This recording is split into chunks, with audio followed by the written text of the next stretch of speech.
Sejam bem-vindos a mais um episódio do podcast Falso Plano. Neste episódio vamos falar um bocadinho sobre o Paris-Roubaix, o rescaldo também da Amstel Gold Race, do País Basco e dar a nossa voltinha habitual por outras corridas de menor dimensão. E na segunda parte do programa vamos fazer uma antevisão das restantes clássicas da Semana das Ardenas, com destaque obviamente para a Liège-Bastogne-Liège. No fim, teremos uma participação de cada um dos membros com um tema que vamos tratar, em princípio relacionado com ciclismo, mas vindo deste painel nunca se sabe. Como sempre, lembrar que nos podem seguir em falsoplano.ghost.io, também no Twitter, no Facebook, no Spotify e no YouTube. Hoje temos connosco Ricardo Pereira, Miguel Pratas e Fábio Babau, e é exatamente por este último que vamos começar. No fim de semana passado tivemos o Inferno do Norte, o Paris-Roubaix. Tivemos uma grande corrida com os favoritos a atacar a mais de 100 km da meta. E quem levou a melhor foi o senhor do costume, Mathieu Van Der Poel, que se estreou a vencer no Paris-Roubaix. Ele chegou ao velódromo a dizer que não acreditava com a cabeça, como tu tinhas previsto, e tu acreditas? É o teu despertador, Henrique.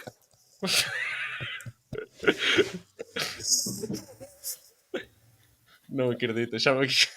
Opa.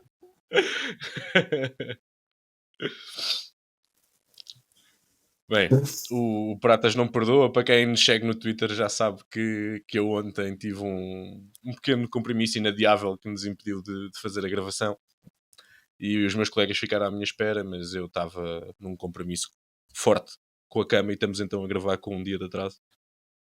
E não, no lugar de moderador ainda não está disponível. Bau. Olá a todos, obrigado Henrique.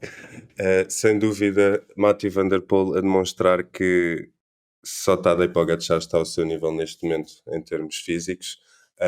Demonstrou uma grande força ao longo de toda a corrida. Teve sorte efetivamente de nunca ficar cortado, não ter existido quedas que o pudessem vindo a deixar para trás, o que de certa forma para Roubaix também é aquilo que te leva a conseguir ganhar, é tu teres um bocadinho de sorte. E efetivamente ele teve isso tudo, teve pernas e teve sorte. E se eu disse aquilo que disse quando fiz a aposta que o Mathieu ia entrar no velódromo sozinho a abanar a cabeça, tal coisa aconteceu, e algo histórico, porque não é todos os dias que vemos num espaço de praticamente 2 meses alguém ganhar 2 monumentos assim de uma rajada, e olhando para o Mathieu que começou a época e as pessoas especularam logo como é que ele começa a época tão em baixo de forma, porque o terreno adiático não correspondeu às expectativas dos espectadores, mas depois ele efetivamente lá lançou o Jasper, mas depois sem dúvida que tem vindo nas clássicas a demonstrar que no fundo era para isso que ele se estava a preparar. E sem dúvida contou também, na minha opinião, em relação a esta corrida, também com uma grande Alpecin, porque efetivamente tanto o Mathieu Van Der Poel como o Jasper e o Giannis Vermeersch foram incríveis, na minha ótica. Aliás, o Giannis Vermeersch também tem vindo a fazer uma boa sessão de clássicas durante este período, e efetivamente o facto de, naquela altura, quando o Mathieu Van Der Poel decide atacar, mas de certa forma o Philipsen fecha e o Daniel Kopp acaba por cair, ele não caindo aí e o conseguir atacar, é óbvio que depois podemos sempre questionar a questão do pneu furado do Van Aert, mas eu acho que ainda assim, se continuassem os dois par a par, o Van Aert ia descolar a certo ponto, porque acho que o Mathieu Van Der Poel está numa forma incrível e sinto que no fundo agora percebe-se porque é que foi a época da maneira que foi, porque é que ele foi às provas que foi, porque é que o calendário foi escolhido desta forma. Acho que eles acertaram na mousse por completo. Quando no fim corre bem, deixa de se perguntar, de fazer perguntas sobre essa preparação, não é? Se Certo, os grandes acho objetivos chegou nesta forma, está tudo correto. E no início da época punham-se pontos de interrogação sobre a Alpecin, demorou muito tempo a vencer, mas depois quando apareceu o Jasper e o Van Der Poel, a coisa virou completamente. E efetivamente o Philipsen tem vindo a demonstrar que no fundo não é apenas um sprinter, e isto já foi comentado também pela sua própria equipa e pelos próprios diretores da Alpecin. O Philipsen tem imensas qualidades e prova disso tem-se vindo a ser a prestação que ele tem feito nas clássicas, e acho que está a ser muito interessante ver esta química entre Mathieu Van Der Poel e Philipsen, em que quando não ganha um, acaba por ganhar outro, e tem sido brutal toda esta química do Alpecin. E tem vindo a provar que, no fundo, não foi ter dado este passo, porque no fundo foi graças à qualificação, mas terem vindo para o World Tour já era mais do que o lugar deles, sem dúvida. Tenho aqui mais duas perguntas para ti em relação ao Matthew Van Der Poel. A primeira é, tendo ele já um calendário tão reduzido exatamente nesse sentido da preparação e tendo ele o foco completo nestas clássicas do Empedrado, ele no fundo só corre uma clássica do Empedrado sem ser os dois monumentos. Se eu não estou em erro. Sem ser o Tour de Flandres e a Paris-Roubaix, só corre Arelberg. Porquê é que é isso? É para reduzir as possibilidades de queda? É desgaste? Fazes Eu ideia? estive a reparar que também há aqui uma diferença em relação ao ano passado, que foi o ano passado a Amstel acontece primeiro que o Paris-Roubaix, e aquilo que eu senti foi que efetivamente o Matthew o ano passado teve muito mais provas do que teve este ano. E eu acho que depois, no fundo, todo esse cansaço acumulado, as viagens, tudo isso acaba por se vir digamos, a notar. E efetivamente os resultados não foram muito diferentes daqueles que ele teve no ano passado, apenas aqui em Roubaix chegou num ponto de forma que eu não senti que ele estivesse o ano passado. Se efetivamente o plano era também evitar corridas mais perigosas, eu não acredito que tenha sido feito dessa forma, porque lá está, é óbvio que a probabilidade de acontecer um acidente e desse acidente ser mais perigoso no empedrado é maior, mas não creio que seja dessa forma que eles tenham preparado as corridas, até porque uma coisa é o Pogacar dizer que não quer ir a Paris-Roubaix porque está a querer preparar o Tour. Agora, o Mathieu Van Der Poel não está propriamente a preparar uma grande volta, ele estava a preparar o Roubaix. Portanto, ter feito mais empedrado ou menos empedrado, acho que não tenha sido por aí, até porque uma queda também pode acontecer na estrada, e lá está, a imprevisibilidade no ciclismo leva-me a crer que não tenham pensado dessa forma. Ok, e a última, que foi uma coisa que me passou pela cabeça bastantes vezes no domingo.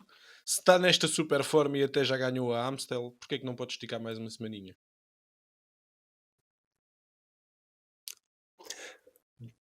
Lá está, acho que tem que ver com um jogo de estratégia mental, porque se tu tens o teu top runner em alta, acabado de ganhar um monumento, tu não queres que ele vá propriamente bater novamente de frente com aquele que lhe retirou o Tour de Flandres, neste caso o monumento anterior.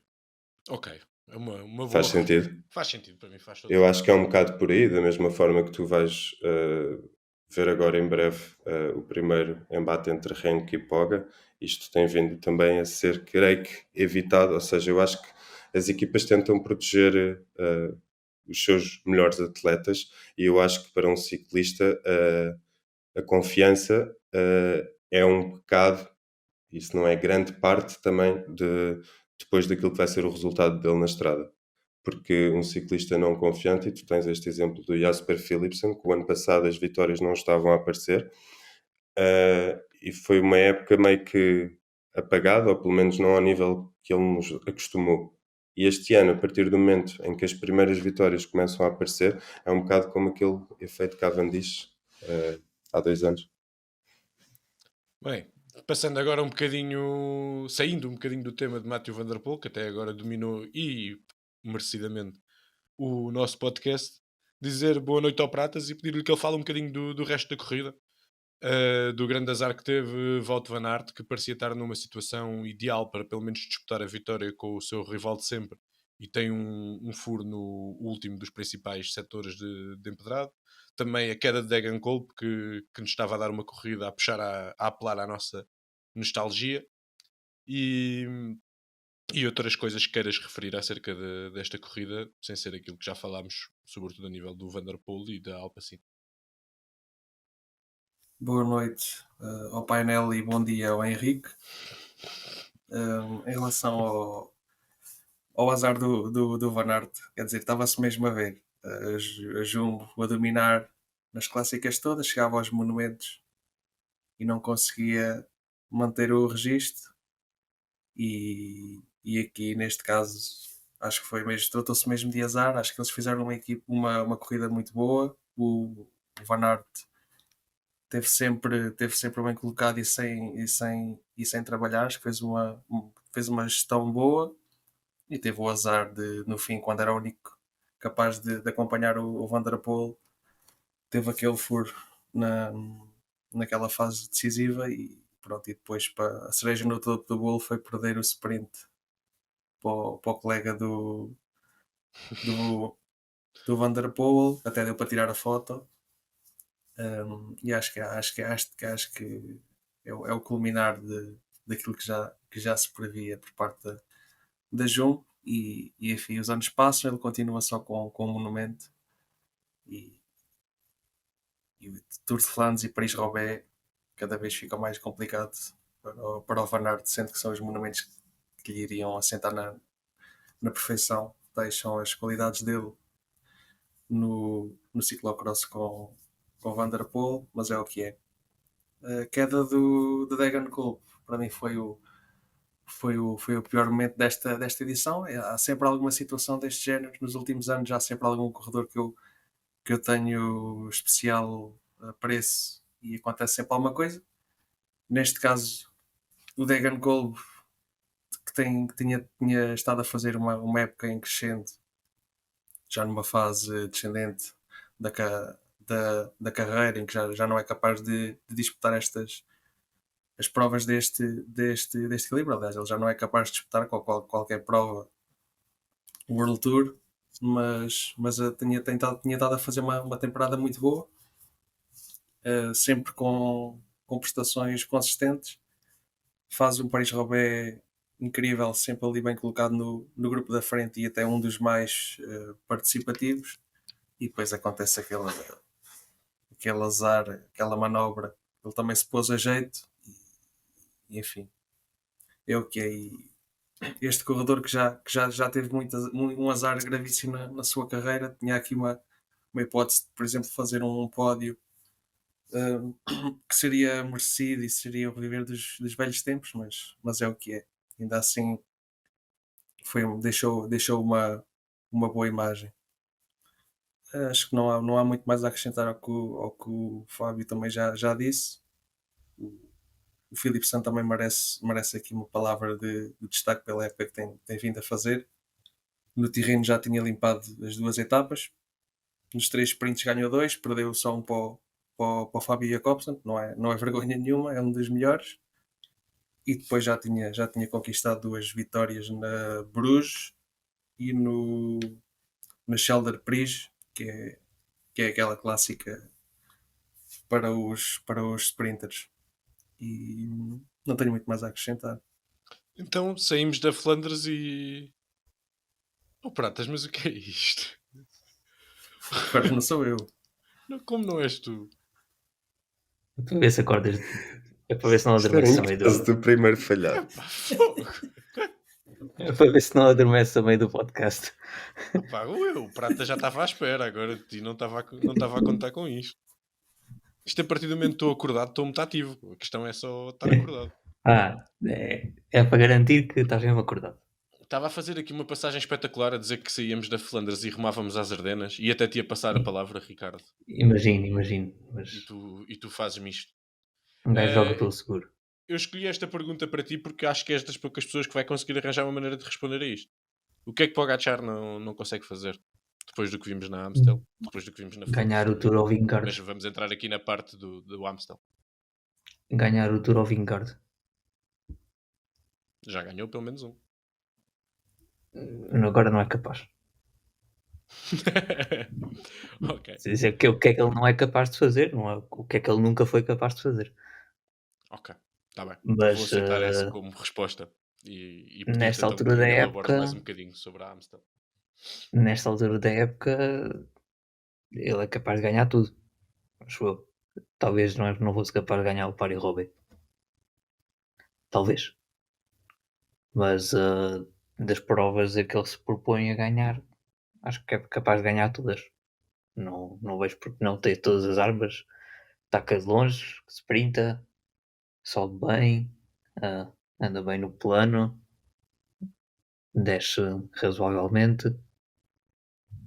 Sei lá, tem uma equipa feita quer dizer, dinheiro não falta para aquela equipa, portanto tem corredores com grande qualidade na equipa, capazes de o acompanhar. Portanto, nesta altura da época não lhe falta nada para ganhar qualquer prova que se proponha a ganhar. Agora, o pior é o objetivo principal, que vamos ver se consegue este ano. Tudo isto que se tem passado não mexe um milímetro na tua desconfiança da capacidade dele de vencer Vingar no Tour, então. Não, porque, quer dizer, o ano passado Coisas também já era diferentes, eu capaz de ganhar percebo. estas provas. Eu, o ano passado, também já era capaz de fazer isto. E perdeu para o Tour, perdeu para o Vingar no Tour. Enfim, são corridas com características diferentes e o Vingar não é tosco nenhum, não é? Sim, e não está Mas, propriamente a andar mal também. Não é? pois, e no Tour provavelmente ainda vai andar melhor, portanto, não sei. Vamos ver se consegue. Também este ano não deve ter o Roglic com ele, ou pelo menos o Roglic vai à volta à Itália primeiro, portanto não deve estar na suposta forma em que estava o ano passado. Portanto, vai ser tudo muito diferente. E para Mas te tu dar aqui... querias era um rescaldo da Amstel, não era? Não. Pô, eu era só para tu dizeres mal do Pogacar. Ainda te vou dar mais uma oportunidade e tudo. Uhum. Gerou-se muita polémica nas redes sociais, nas incendiadas redes sociais, sobre dois momentos da corrida de Pogacar em que parece que ele ter sido beneficiado. O momento em que ele fura e o carro, apesar dos grupos estarem todos muito perto uns dos outros, está logo atrás dele e ele troca de bicicleta em segundos. E depois, já depois de estar isolado, de estar a beneficiar do draft do carro da organização de corrida. Isto merece ter algum comentário? É normal nas corridas? Há uma teoria da conspiração aqui? Quer dizer, a parte do draft não parece. Pronto, aconteceu, é óbvio, mas não parece que mudasse grande coisa. A parte do furo foi estranha, sim. Eles estavam com que 20 segundos de diferença para o grupo de trás e Sim, apareceu lá eles um tiveram. carro da UAE mesmo atrás dele para lhe mudar a roda ou até dar-lhe uma nova bicicleta, já não lembro o que aconteceu. Portanto, foi estranho. Isso foi estranho. Agora, quer dizer, quero acreditar que a direção de corrida fez o que estava no regulamento. Não sei, não faço ideia como é que são os regulamentos, portanto não me vou pronunciar muito sobre isso agora. Foi estranho. Normalmente os carros só estão entre grupos quando há 1 minuto de diferença. E aquele carro apareceu ali, do nada. Exatamente quando o Pogacar tinha um furo. Fiquemos Quer por dizer, aí apareceu ali pelo que porque o foi estranho. Pogacar tinha um furo, Realmente foi né? estranho. Exatamente. Mas lá que foi estranho foi estranho. O Ele já podia normal, vir num furo lento e já ter pedido o carro, mas supostamente acho que o carro não pode estar ali, tinha que pedir ajuda do apoio neutro. pois eu acredito que o Pogacar já tivesse pedido a ajuda ao carro e o carro tivesse pedido à direção de corrida para lá ir. Pronto, eu acredito nisso tudo. Mas a questão é que não é costume estarem a ver este tipo de situação. O normal seria o Pogacar ter de trocar de roda com o apoio neutro ou ter de esperar pelo carro, ou seja, ter de deixar passar o grupo que estava atrás e tudo. O normal, digo eu. Não sei se esta situação foi normal ou não, mas pelo menos pelo que eu estou habituado a ver, é isso que acontece. Enfim, se estiver nas regras, não há nada a dizer. Queres deixar mais algum comentário à Amstel ou posso passar aqui ao Bau para ele falar do restante pódio? Ah, acho que não. Não há grande coisa a dizer sobre a Amstel. Foi um one-man show. Pois, há mais um rapaz que merece destaque, mas vou deixar para o Bau. Mas só de realçar as quedas, ou pelo menos houve uma grande queda que deitou praticamente meio pelotão abaixo. E também há situações agora de doenças muito no pelotão que prejudicaram também um bocado a corrida, portanto é pena. Já o pelotão que foi à Amstel, a start list da Amstel já não foi tão boa como costuma ser, tenho ideia. Quer dizer, podemos considerar Higuitas e Hindleys como corredores de nomeada, mas não, Sim, enfim, não para, eram super, para este não tipo de eram super corridas pelotão. não é um super pelotão.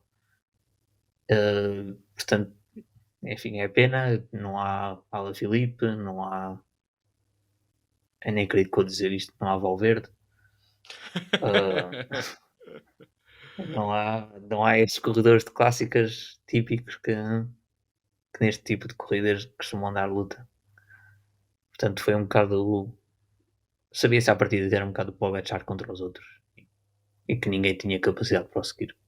É isso. E ainda o tentaram, parece que não foi ele que iniciou o movimento a 80 km do fim, ainda tentaram surpreendê-lo, mas ele não se, Pois não se deixou enganar e essa é outra seguiu questão, muito rápido. é que, por exemplo, nas clássicas de pavê, surpreender ou antecipar o Mathieu Van Der Poel ou o Wout van Aert é possível. Antecipar para o Pogacar não é possível porque ele vai. Ele não interessa a Antecipa distância que também. está, ele vai também, ele antecipa-se também, pronto. Portanto, enfim, parece Pois, um corredor perfeito. dizer que o sexto lugar, Andrea Baggioli, chegou a 3 minutos e 14, o que na Amstel deve ser, não deve Pois ter, não na deve ter Amstel paralelo próximo. Costuma ser Mesmo o tudo terceiro, decidido no photo finish, portanto, as exatamente. diferenças foram enormes. Nós nos últimos, por acaso nos últimos 2 anos foi o Van Aert com o Pidcock e o Kosnefra com o Kwiatkowski. Vamos aqui aos outros dois homens que tentaram ainda fazer alguma frente a Pogacar. Foram os últimos dois a ficar com o esloveno. Bom, Pidcock e o teu fellow Ben Illy, que tá em altas. Como disse, foram os únicos que se fizeram à estrada com Pogacar e que tentaram dar alguma luta. E como recompensa desse esforço, tiveram o seu lugar no pódio. Era o possível, fazer segundo e terceiro. Sem dúvida. Eu digo fella Illy porque, efetivamente, como já vivi na Irlanda, tenho sempre um apreço pelos corredores irlandeses. Já o tinha pelo Sam Bennett. E agora, como é óbvio, tenho por este miúdo que está a ser incrível vê-lo correr. Confesso que o desconhecia no início da temporada. Eu conheci-o no GP Indústria, mas pronto, pensei, ok, este é daqueles que vai ganhar uma vez e depois nunca mais vou ouvir falar dele. E o que é certo é que quando aparece na Flash Barbanson faz segundo lugar. Eu fiquei super surpreendido pela forma dele e na Amstel Gold Race, peço desculpa, o que acontece foi só que ele provou que estava mais forte que Thomas Pidcock. Pidcock meio que se guardou depois do Tour de Flandres, onde esteve mal, porque diz ele que não se alimentou. Depois optou por descansar ali uma semana.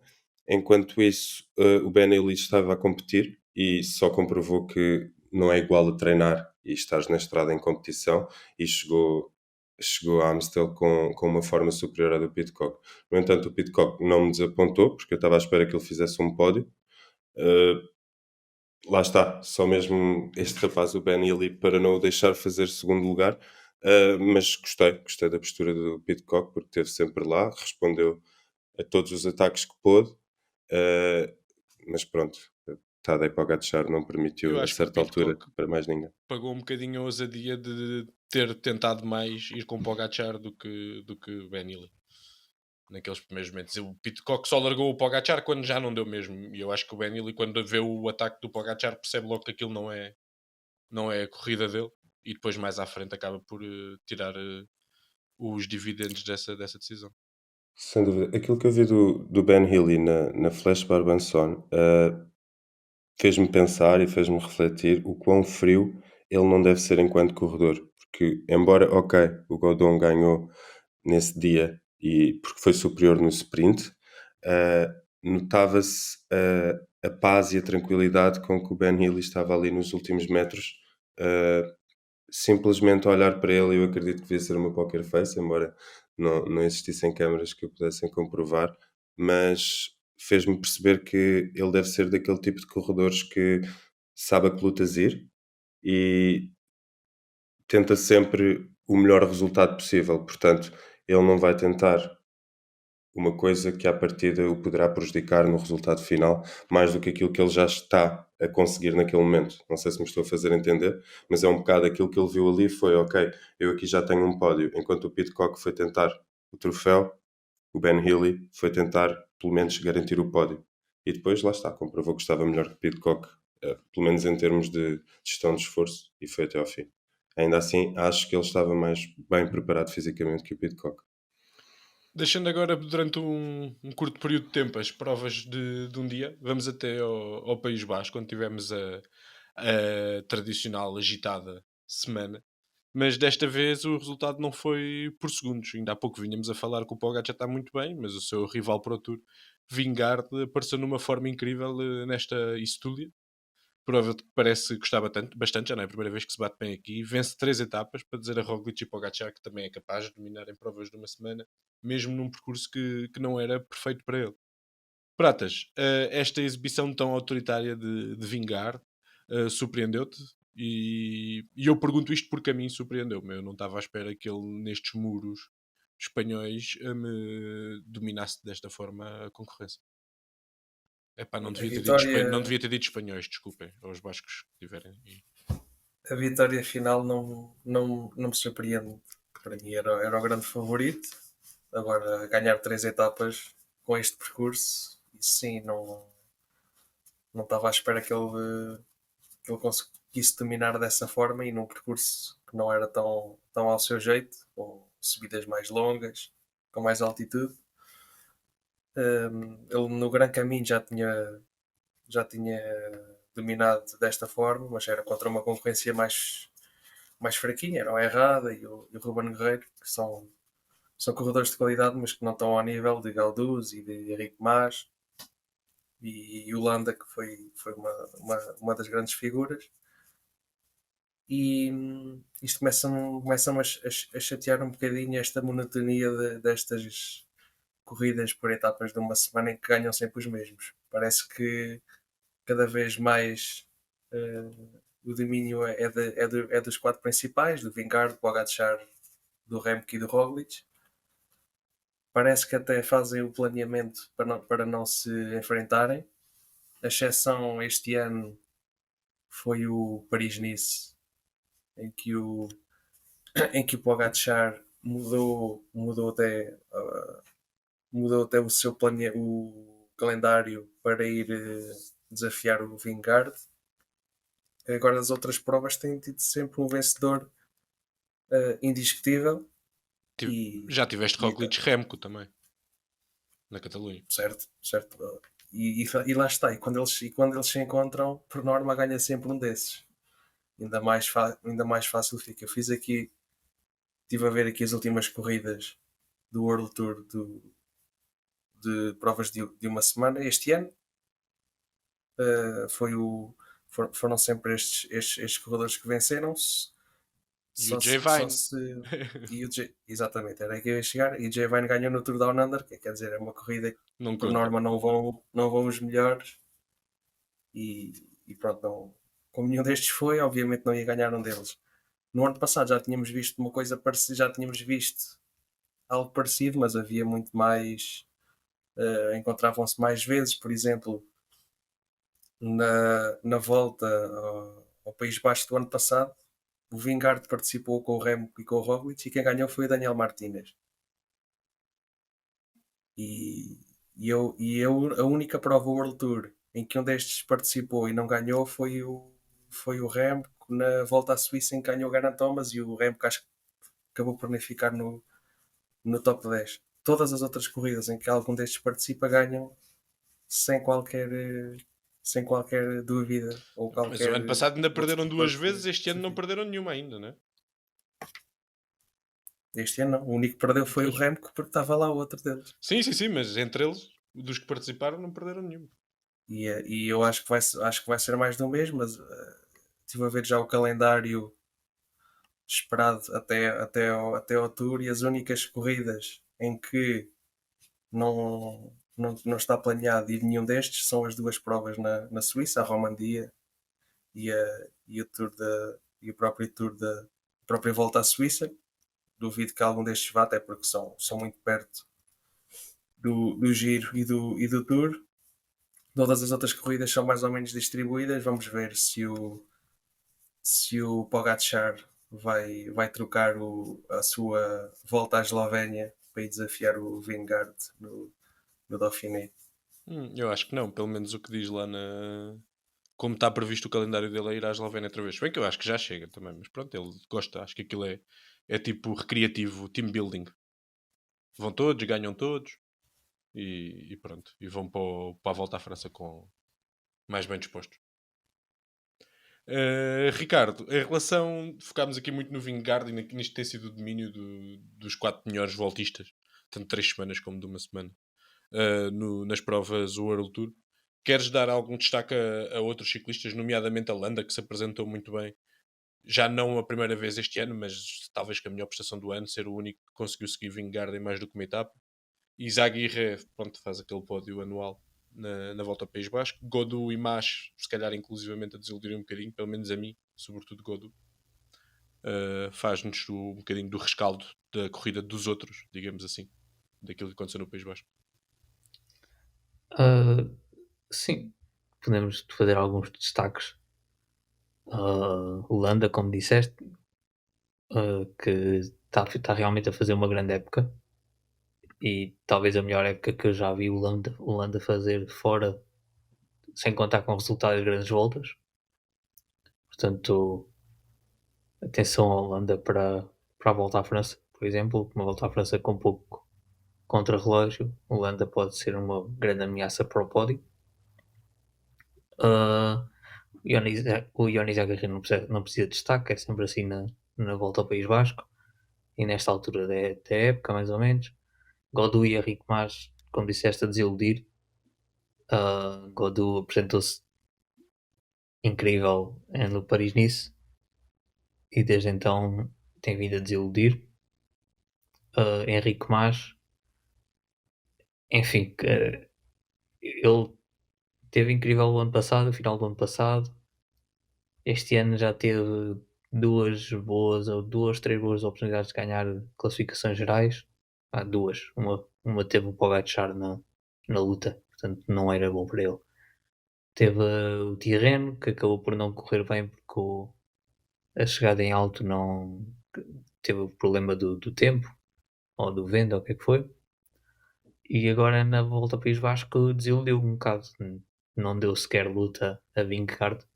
Isso, enfim, pelo que se viu no final da época passada, ele devia estar nesse patamar de dar luta, pelo menos. Não digo ganhar a Vingegaard ou a Pogacar, mas a dar luta a esses dois na montanha. E não conseguiu. Não conseguiu e parece estar a voltar ao Henrique Mas de anterior, que é uma pena.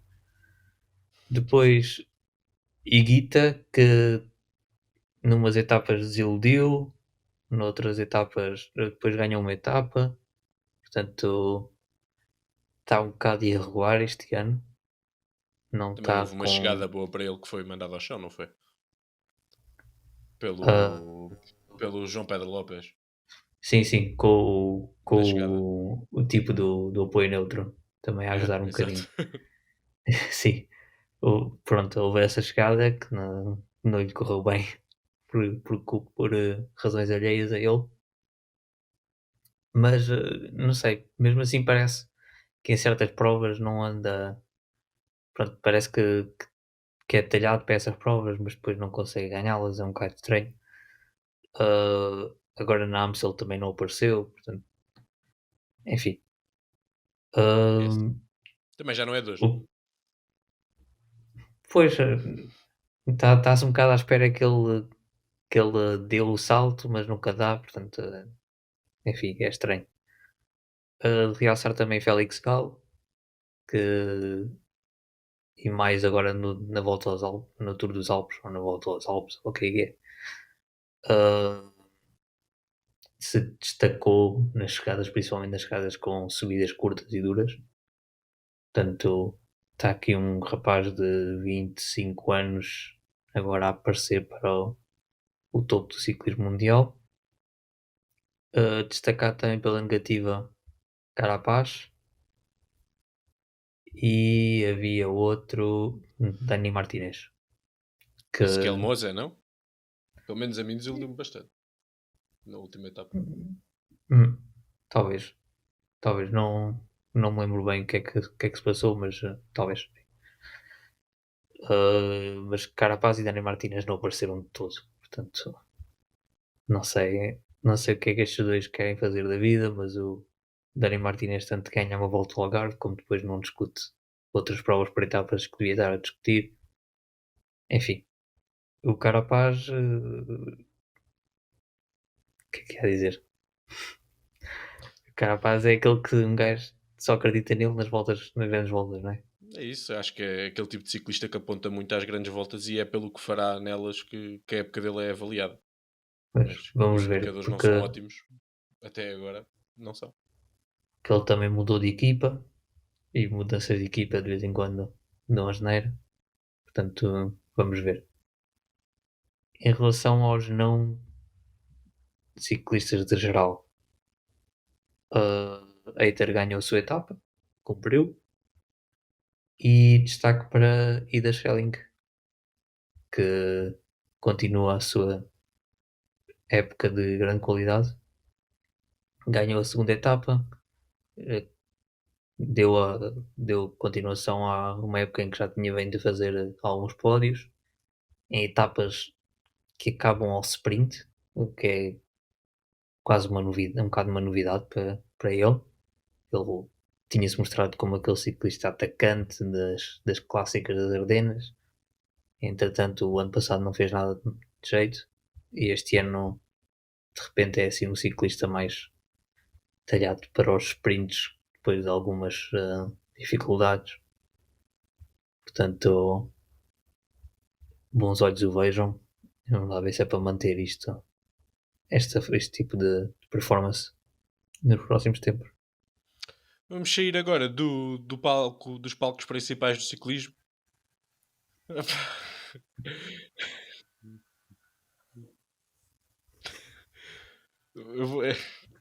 Quando eu puder continuar, diz, Pratas.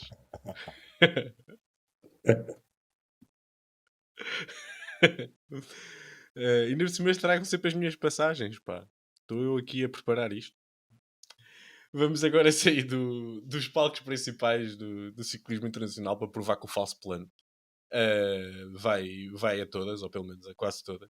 Vamos falar aqui com o Bau um bocadinho sobre a corrida que está a decorrer. Nós estamos a gravar à terça-feira, depois de duas etapas vencidas por Taugo Ganard, que está numa forma que não o víamos desde do giro que ele venceu em 2020. E a Ineos está a brincar com o pelotão. Antes fazia isto na volta à França, agora faz na volta aos Alpes. É o que se arranja. O que é que te apraz dizer sobre esta situação? Era isso que eu ia começar pelo facto de já não vermos este tal desde 2020 e que desapareceu no giro e depois está a voltar agora. Se é coincidência ou não, não sei. Fica para os demais, que é em 2020 ele fecha pódio no terceiro lugar na Comunidade Valenciana e este ano ele fecha pódio no terceiro lugar na Comunidade Valenciana. Portanto, se isto significa que ele vai ganhar o giro também. Não sei, deixamos em aberto. Sei que ele está numa forma brutal. A Ineos, ou a Ineos neste caso, tem muito esta forma de proteger os atletas, mas parece que, ou seja, enquanto que há equipas que protejam o seu top runner, a Ineos protege a imagem da equipa, no geral. Porque, querendo ou não, é uma equipa que nos últimos anos tem sido afetada por acidentes de viação com os melhores atletas e que, no fundo, neste momento vemos numa reestruturação. Teve também o Carapaz lá pelo meio, mas estava-me a referir mais ao Froome e ao Bernal. Acredito que para uma equipa que tem tantas expectativas depositadas nestes atletas seja complicado. Nota-se que vêm para aqui para trabalhar este bloco. Sabem que não estaria aqui à partida as 3 equipas que neste momento estão a liderar o World Tour, que é a Jumbo, a UAE e a Alpecin, e esta seria a prova ideal para eles, enquanto bloco, poderem trabalhar a parte da confiança, porque nota-se que efetivamente são a equipa que está aqui com mais aspirações para ganhar.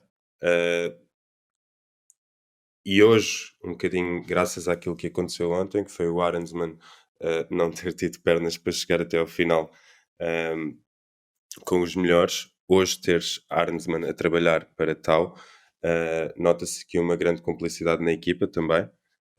Não se nota que um Pavel Sivakov, um Arensman ou um Tau Goganaert ou até mesmo um G estejam a competir por ganhar etapas, como vês um bocado na UAE de vez a vez.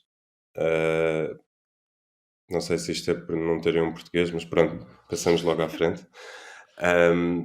Mas de facto acredito neste bloco. Mas pronto, passando logo à frente para não estarmos aqui a focar no João. Um abraço para o João.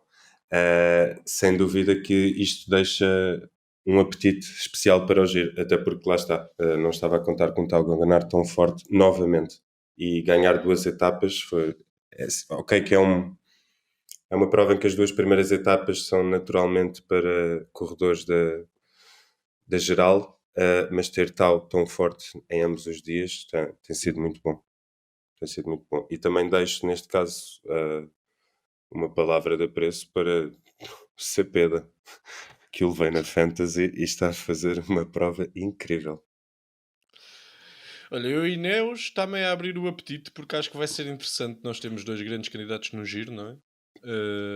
O Roglic e o Remco, e acho que 2 nenhum não, deles 3. leva. Estás a esquecer do João Almeida? Eu tinha dito que ia estar o podcast inteiro sem falar do João. Para depois porque para a semana temos a antevisão do giro e eu quero gastar as minhas fichas todas nessa altura. Para a semana não, daqui a 15 dias. Mas pronto, obviamente temos 2 candidatos acima dos restantes, que é Remco e Roglic, mas nenhum deles leva uma segunda opção para a geral, e a Ineos efetivamente leva pelo menos 3 ou 4 homens, até sobretudo porque eu acho que Geraint Thomas vai estar a um nível muito mais alto quando chegarmos ao giro, um bocadinho à semelhança do que estávamos a falar há pouco. Carapaz são corredores que apontam o pico de forma muito especificamente para as grandes voltas, e acho que eles podem tentar aproveitar algumas hesitações e essa marcação de um com o outro para tentar dar mais algum ânimo à corrida. Mas deixemos isso para a antevisão do giro. Ia só concluir que se virmos bem todos, e passo já a palavra, mas se virmos bem todos aqueles que estão nesta prova nos Alpes vão estar, ou pelo menos estão listados para o giro. Creio que à partida tudo indica que, sem dúvida, Geraint Thomas, Arensman e Tau vão ser os protegidos da equipa. Não sei se efetivamente G ainda terá pernas para andar nestas andanças, mas vamos ver. Ele é um corredor que surpreende, aquele diesel. Mas sim, sem dúvida. Está com um bloco muito forte para esta prova. É óbvio que faltaria aqui um termo de comparação com as melhores do momento. Se quiseres podemos apostar aqui um contra o outro, que eu acho que o Geraint Thomas vai ser o melhor Ineos no giro. Tu achas que não? Achas que é tal? Pelo que disseste, não me pareces ter muita confiança. Eu mais depressa acredito que Arensman esteja melhor no giro que todos os outros do que Geraint Thomas. Este é o meu ver. Não é hater do Arensman, obviamente que o rapaz não me fez mal nenhum, mas acho que o hype é um bocadinho superior à qualidade. Veremos. Eu acho que o Geraint Thomas, com tanto contrarrelógio e com tanta dureza e com a experiência dele, acho que vamos ter o melhor Geraint Thomas no giro, e acho que provavelmente, só se for o tal, é que pode estar a um nível semelhante. E em relação àquilo que disseste deste ser o bloco da Ineos no giro, provavelmente sim. Aqui são 7 ciclistas, falta o Gana. Eu estive a ver, falta o Gana, falta-te um Viviani que não está aqui. Mas não e vai depois ao eles giro, não têm... acredito que eles levam o Viviani ao giro. Lá está, é dos que está listados, mas sim, sem dúvida que falta aqui um Filipe Gana. É um bloco forte, é óbvio que não tens um dos nomes mais sonantes agora da atualidade do ciclismo que ganha provas, mas tens um bloco forte. E a Ineos tem sempre blocos fortes. É isso.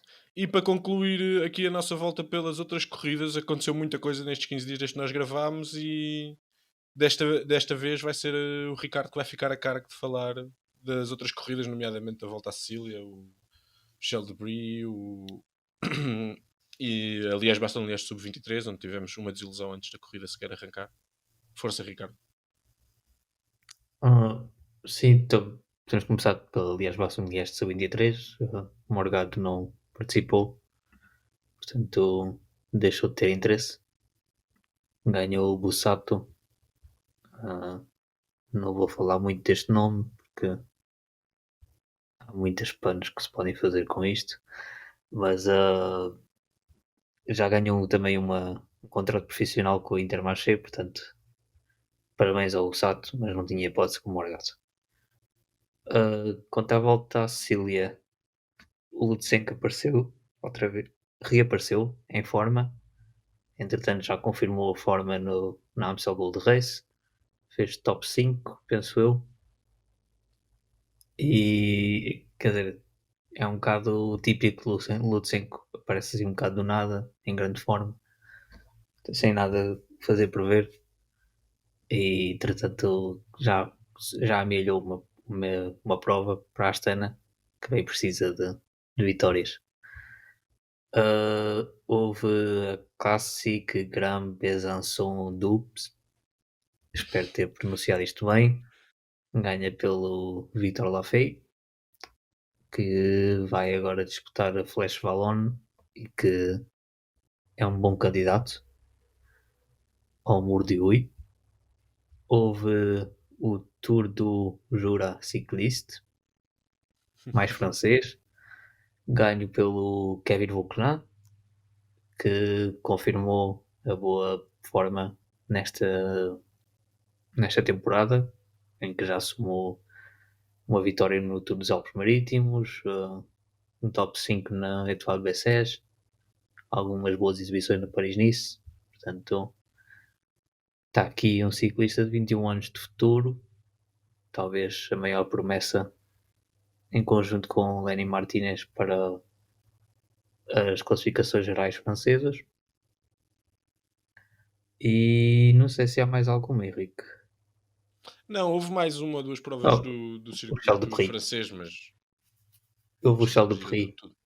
Houve o Charles de Prix, que foi um bocado ofuscado pelo Paris-Roubaix, mas que ganhou o Philipsen. E em que eu e tu fizemos um brilharete na Fantasy. Pois foi. Verdade. Acho que é bom mencionar. Portanto, o Babau e o Pratas podiam-nos dar os parabéns. Os parabéns.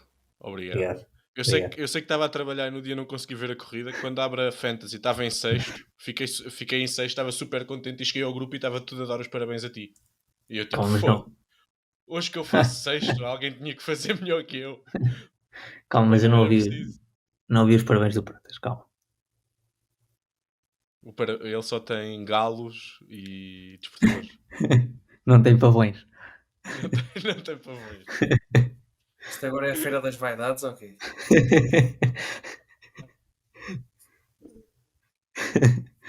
Pronto, Pratas, pronto. Fica prometido que se o Pratas ganhar aí uma prova qualquer, a gente não diz nada. Só para pagar esta.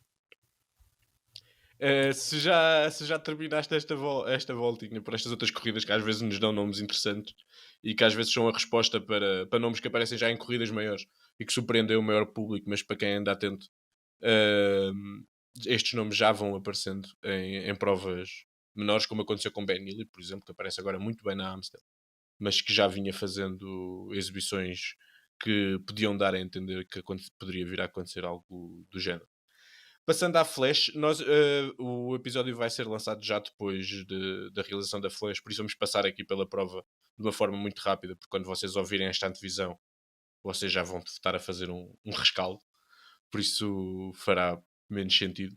Mas de qualquer maneira, pratas. Ver uma Flash ser os principais pancharros do mundo é um pouco estranho. Sendo assim, achas que está no bolso de Pogacar ou as dificuldades que ele tem mostrado nesta prova nos últimos 2 anos vão se manter? Já ia estar no bolso de qualquer forma.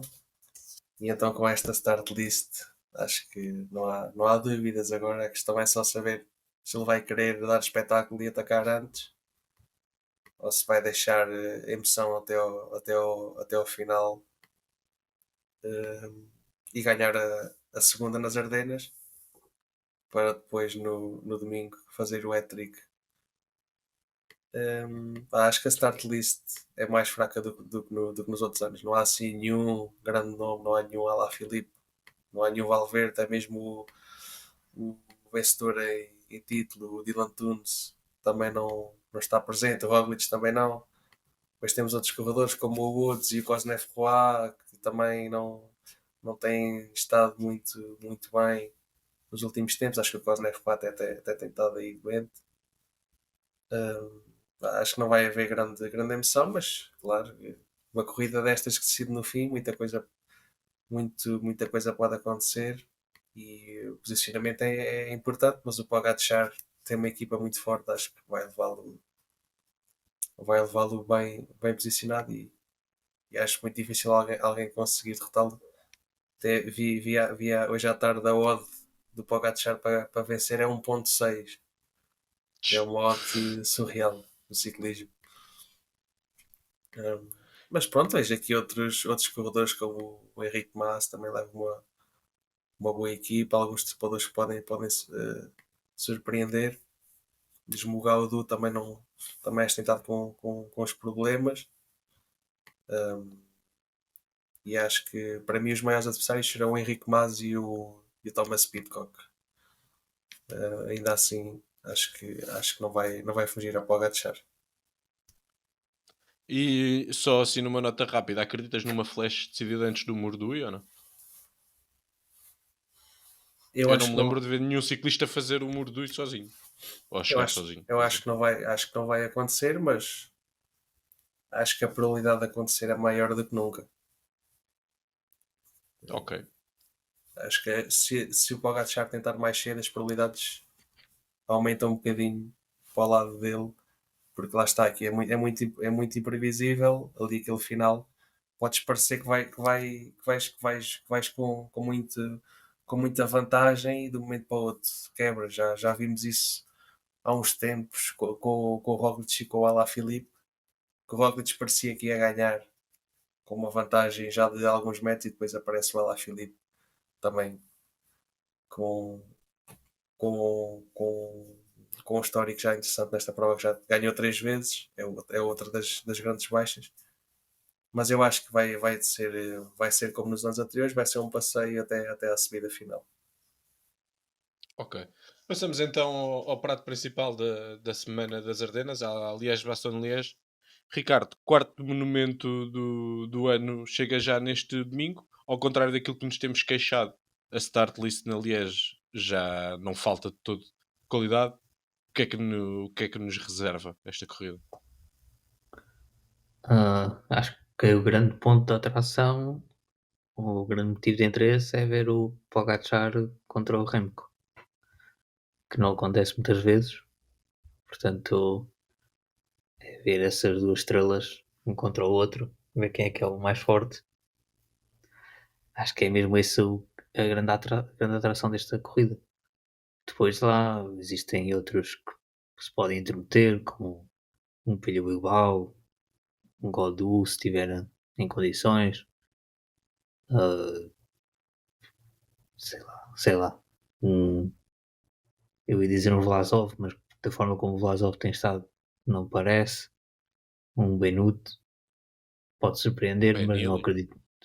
Um Benili. O Benili pode surpreender nessa. Acredito nele menos para a Flash, mas para a Liège é capaz de estar lá na discussão também. Mas vai ser o Pogacar contra o Remco, ainda por cima a Quickstep precisa de vitórias. Não acredito que o Alaphilippe se apresente em condições para a Liège.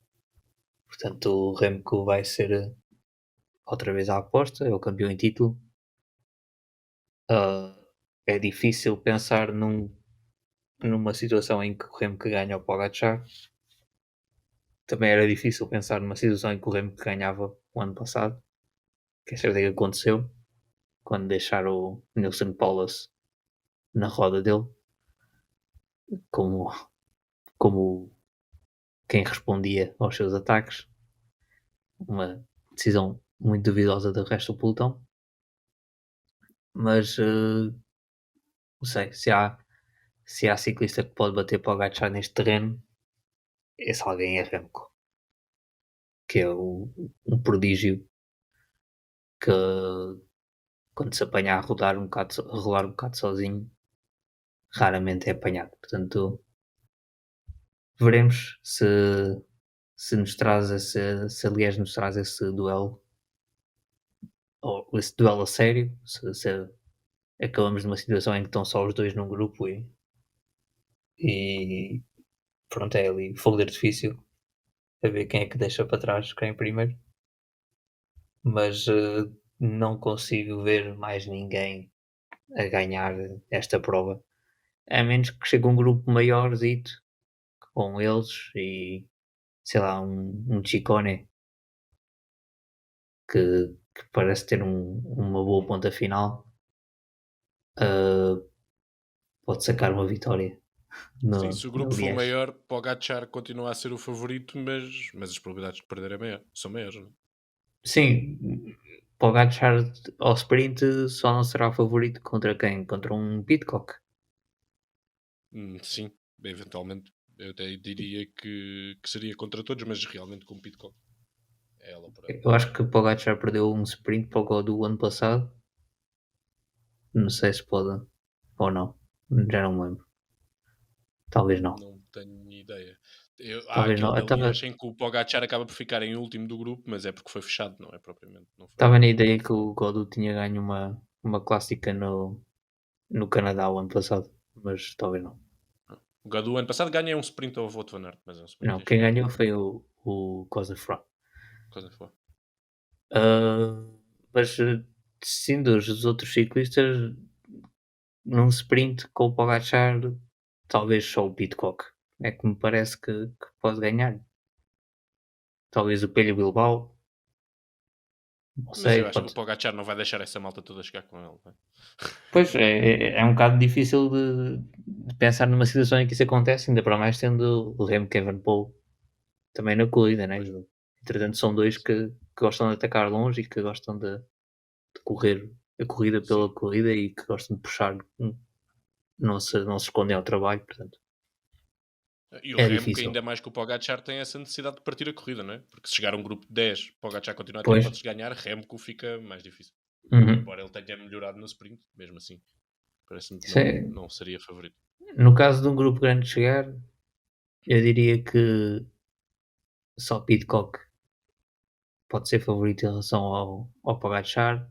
No caso de um grupo de 4 ou 5, eu diria que só o Rui Costa é que é capaz de bater Pogacar com a sua matreirice. Vamos embora. De resto, têm de o deixar para trás. Bom, o Ricardo está aqui a prever uma corrida muito fechada em que lhe parece muito difícil a vitória fugir aos dois grandes favoritos. Eu parece-me normal e revejo-me nesta visão dele. Porque estes dois homens não deixam créditos por mãos alheias. Mas há alguém surpreender? Quem seria?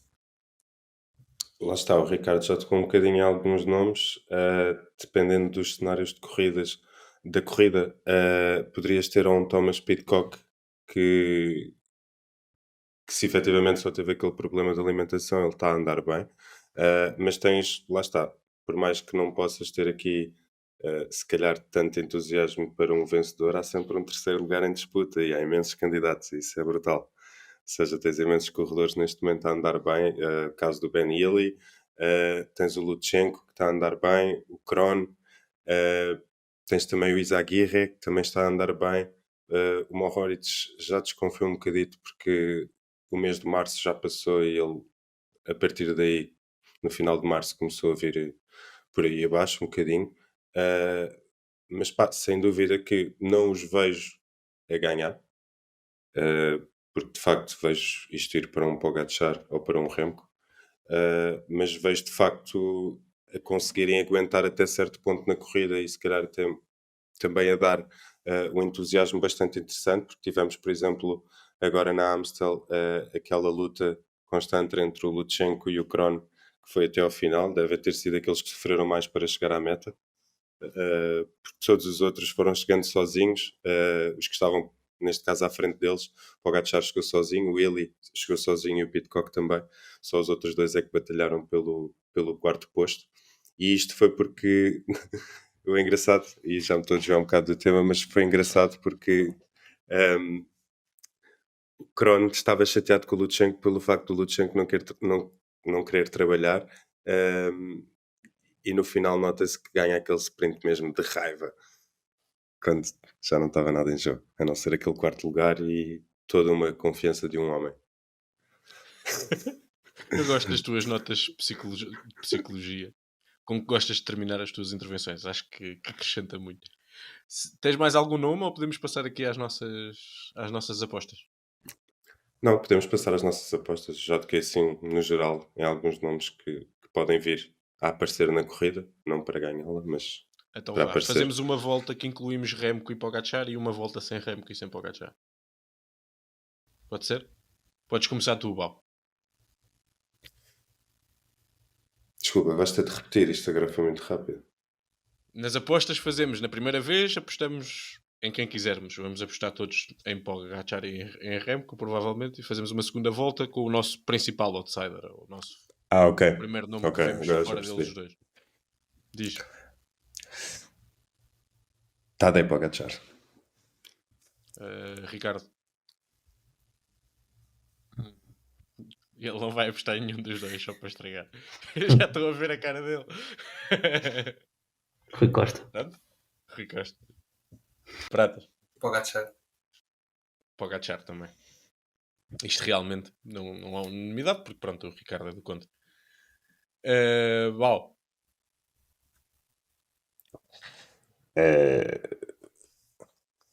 Ben Healy. Epá. Ricardo.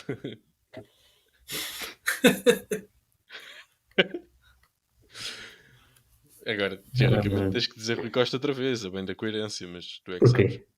Nada, exato, nada. Thomas Glog. Já tinha olhado para ele. Pratas.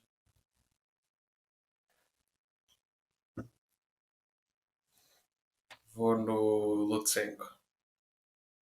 Eu vou Godu. E pronto, estão postas as cartas na mesa para o quarto monumento do ano. Aproveitem bem, depois temos que esperar até outubro pela Lombardia. Vamos estar entretidos com as grandes voltas, mas pronto. Mas a nível de monumentos dá-se agora aqui um intervalo muito grande depois desta primavera mais intensa. Para fechar o episódio do podcast Falso Plano desta semana, vamos dar aqui um bocadinho de tempo a todos o nosso painel para trazer os temas que entenderem, para não ser sempre eu a definir os temas. Por isso vamos começar com o Bau. Sobre o que é que vamos falar, Bau?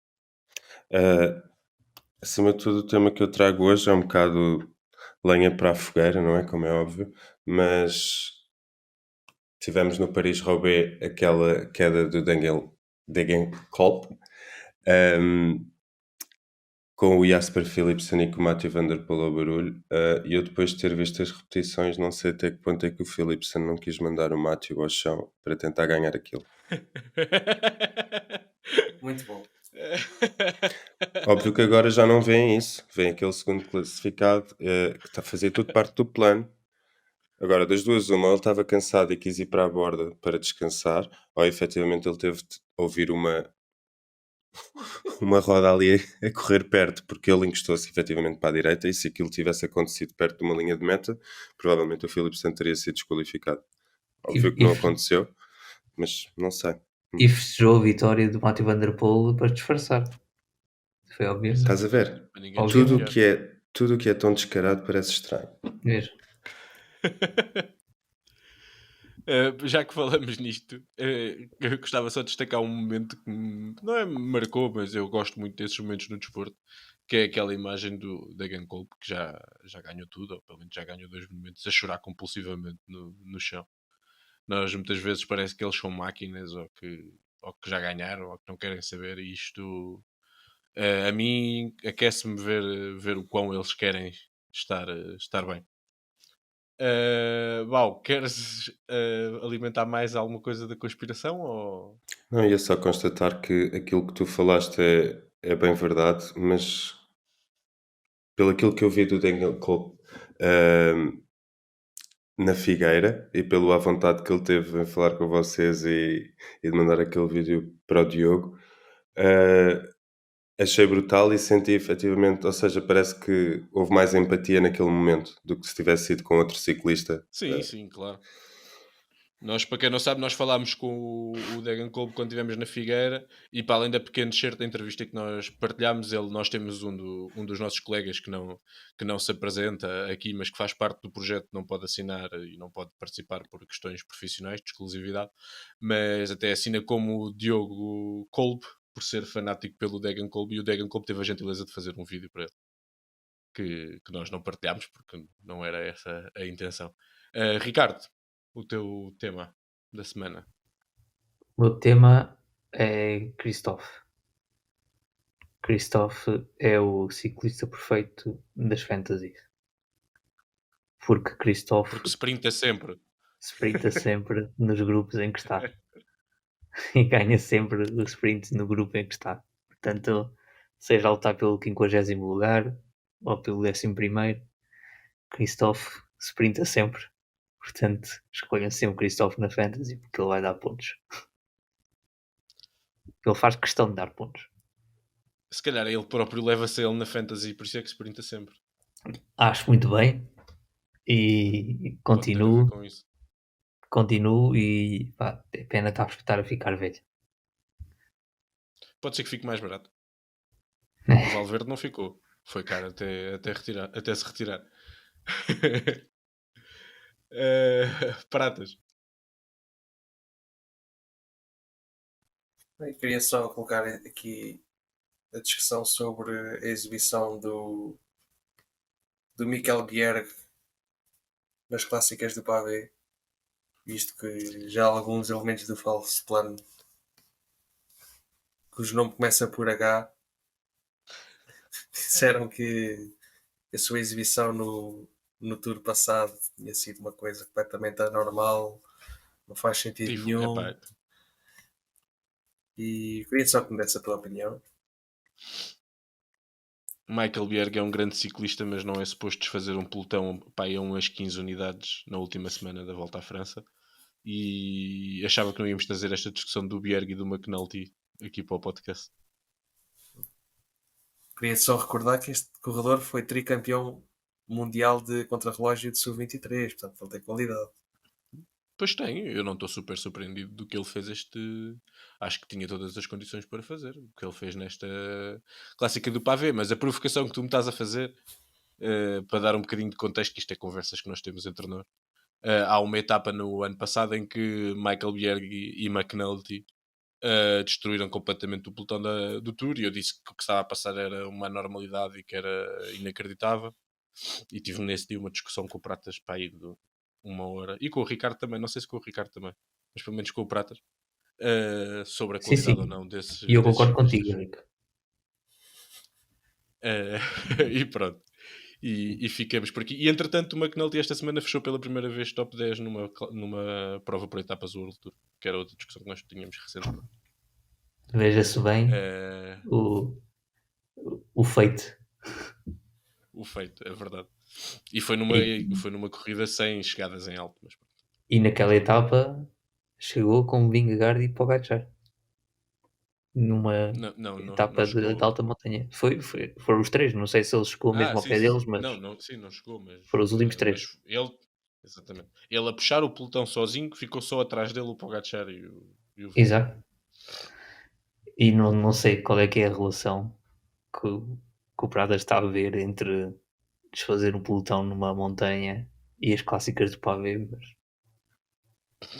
parece um estranho agora. Obviamente. Mas hoje o foco do Pratas era lixar-me a cabeça, não sei. Era o foco do Pratas no podcast de hoje. Estava à espera que tu me dissesses que o Pogacar só ganhou o Tour de Flandres graças ao Bjerg, mas pronto. Então, mas quem é que lançou o Pogacar no Tour de Flandres? Não foi o Bjerg? Foi sim, senhor. Bierg e Rui Foi, Oliveira. foram, Não foi, não. foram os dois. Ah, Foram os dois, pronto. foram os dois. Mas o último acho que é o Rui Oliveira, por acaso. Mas pronto. E assim, com este tom mais nublado, terminamos este episódio do podcast Falso Plano. Como sempre, recordar que nos podem seguir em falsoplano.ghost.io, onde fazemos antevisões das provas. Vamos ter crónicas, agora menos. Também antevisões de fantasy, da Cycling Gap, sobretudo, também do Velo Games nas provas por etapas. Daqui a 15 dias voltamos com o nosso episódio quinzenal normal. E 2-3 dias antes do giro, que vai bater praticamente com esse episódio, vamos ter um episódio especial só da antevisão do giro. Vamos ter também um convidado, pelo menos, e vemo-nos lá. Um abraço a todos que estiveram desse lado, obrigado e até daqui a 15 dias. Tchau, Henrique. Isto se o Boa Henrique sorte. não adormecer. Se o Henrique não Nessa altura já adormecer. acabou os exames, por isso já dorme. Por isso não... O Henrique nunca tem... Eu não tenho exames em altura de grandes voltas. Eu aviso logo. Não pode ser. Fazes bem. Um abraço, pessoal. Tchau.